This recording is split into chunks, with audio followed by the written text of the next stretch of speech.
আপনার ড্রয়ারে পড়ে থাকা কালো হয়ে যাওয়া পুরনো রূপার গয়নাগুলো কি আবর্জনা? একদমই না, এগুলো আসলে আপনার লুকানো ক্যাশ। কিন্তু সাবধান, না জেনে দোকানে গেলে আপনি আসল দামের অর্ধেকও পাবেন না। আজকের ভিডিওতে আমি দেখাবো কিভাবে 1 টাকাও লস না করে পুরনো রূপার সঠিক দাম আদায় করবেন। শেষ টিপসটি আপনার অন্তত 1000 টাকা বাঁচিয়ে দেবে।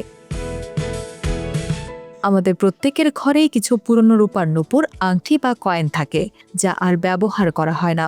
আমরা যখন এগুলো বিক্রি করতে যাই, দোকানদাররা অনেক সময় খাত বা ওজন কমানোর নামে আমাদের ঠকিয়ে দেয়।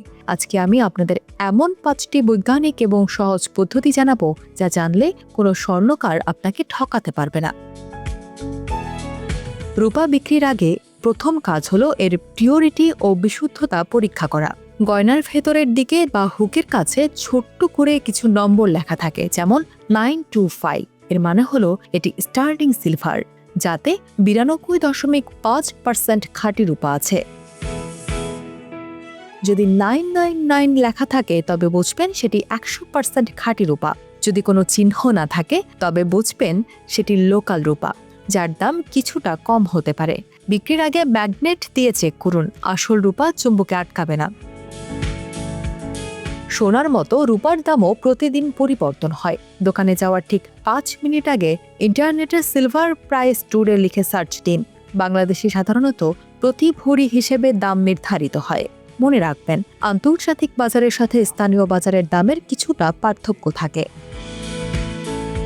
তাই বিশ্বস্ত কোনো জুয়েলারি অ্যাসোসিয়েশনের ওয়েবসাইট থেকে দাম দেখে নিন। আপনার কাছে কত ভরি রূপা আছে তা বাড়িতেই মেপে নিন। সবচেয়ে বেশি কারচুপি হয় এখানেই। দোকানদাররা বলবে আপনার রূপায় অনেক খাদ আছে।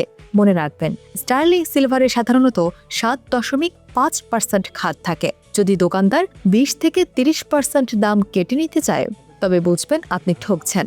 সবসময় চেষ্টা করবেন যে দোকান থেকে কিনেছেন সেখানেই বিক্রি করতে, কারণ তারা তাদের নিজস্ব হলমার্ক চিনতে পারবে এবং কাটিং চার্জ কম রাখবে। অন্য দোকানে বিক্রি করলে 5 থেকে 10% ওজন বাদ দেওয়াটা স্বাভাবিক, এর বেশি নয়। আপনার কাছে কি পুরনো কেনাকাটার রসিদ বা ক্যাশ মেমো আছে? থাকলে সেটা অবশ্যই সাথে নিন। মেমো থাকলে রূপার বিশুদ্ধতা নিয়ে দোকানদার প্রশ্ন তুলতে পারে না। যদি মেমো না থাকে তবে অন্তত 3 থেকে 4টি দোকানে যাচাই করুন। এক দোকানের রেট অন্য দোকানে গিয়ে বলুন, দেখবেন ভালো ডিল পাওয়ার সম্ভাবনা বেড়ে যাবে।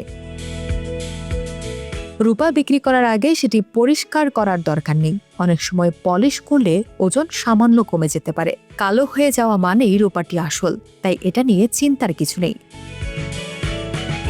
সবশেষে বলবো, তাড়াহুড়ো করবেন না। রূপার দাম যখন ঊর্ধ্বমুখী থাকে তখনই বিক্রির সিদ্ধান্ত নেওয়া বুদ্ধিমানের কাজ।